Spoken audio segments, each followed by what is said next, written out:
The Chicago History Museum has a new president. Southside native Donald Lassere has returned to Chicago to lead the museum after helming the Muhammad Ali Center in Louisville for many years.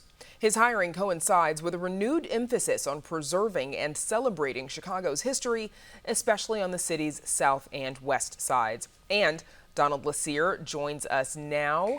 There he is. Welcome to Chicago Tonight, and thank you for joining us. So nationally and in Chicago, many institutions are reevaluating exactly what history is highlighted and how it's told. How do you see the role of the Chicago History Museum in those conversations? Well, the role of the Chicago History Museum should be to make sure that people understand their history, the entire history of Chicago, which is very diverse. And it's important that we as an institution make sure we show the diversity of Chicago's history, because that way we will be able to demonstrate and show how the history of Chicago impacts people today. And what's more important, Brandis, is that Chicago's history, while it's diverse, it's also something that people should really understand because it's global. When you think about Chicago, we have people from all over the world that has immigrated to this city.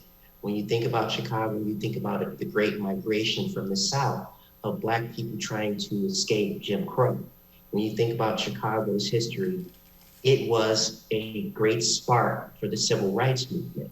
So there's so much to unpack with the history of Chicago that I think it's incumbent on the Chicago History Museum to start that unpacking, if you will, and making sure that everybody sees themselves in the history of Chicago. So speaking of the Chicago History Museum, it's located in Old Town on the north side. What are some specific ways that you feel like you can broaden its scope and diversify its visitorship? Several different ways. Community outreach is paramount in our strategy. It's important that we go to the south and west sides and have a footprint there, whether it be holding special programs or special events. But it's important that we do outreach, because just because we have this beautiful, wonderful building, as you said, on the north side, doesn't mean that everybody can get to the north side. I had this similar issue when I was in Louisville. We were located downtown, and many Black and brown people didn't feel welcome downtown. So we had a strategy where we went out into the communities, started programs, and then created partnerships with other organizations in those communities. We're going to do that something similar here in Chicago. Partnerships are key, because one of the things that I've found throughout my career, it's important that when you enter a partnership, it be long-term. And the best thing you can do in a partnership is ask for help. And so if we ask our community partners for help in terms of what should we be doing to positively impact the community, I think that will go a long way to demonstrate that we are sincere in making sure that we get visitors from the south and west sides, but more importantly, we are there to help, to make sure that people there understand their history. Now, the Chicago History Museum, of course, has a very extensive archive of photos from over a century of the city's history. And we asked you to bring a few to share. Thank you for doing that. The first one is of Muhammad Ali at a press conference in Chicago in 1966.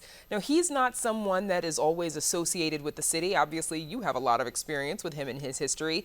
But he actually has a lot of ties here, you say. Yeah, very, very deep ties. He still has children that live in Chicago, in the Chicago area. He spent a lot of time here. He, of course, joined the Nation of Islam here in Chicago. So he has very deep roots here. He lived here for some time. He loved the city of Chicago. He still has great friends that still live here. So yes, he had deep roots here. I'm happy to say that when I was growing up on the south side of Chicago, he was my hero. And not only was he my hero, he was my friend's hero. He was their parents' hero. So, his impact here in Chicago runs very, very deep. And before we run out of time, Donald, you also chose this 1955 photo outside Emmett Till's funeral, outside the Roberts Temple Church of God on the south side.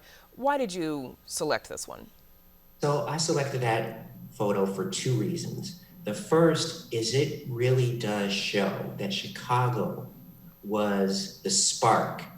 That photograph, when you think about it, was the spark that really started the civil rights movement. Also, there is a family connection. Wheeler Parker, who was in the house with Emmett when he was pulled out by the folks that murdered him, he is my mother's cousin. So there is a family connection. And so I just wanted to, bring that out and talk about how important it is that people understand what that photo represents. And we were thankful to have Wheeler Parker here on Chicago Tonight just a couple of weeks ago as well, to share part of that story. And we're thankful to have Donald Lassere joining us here on Chicago Tonight. Thank you and best of luck in the new position. Thank you.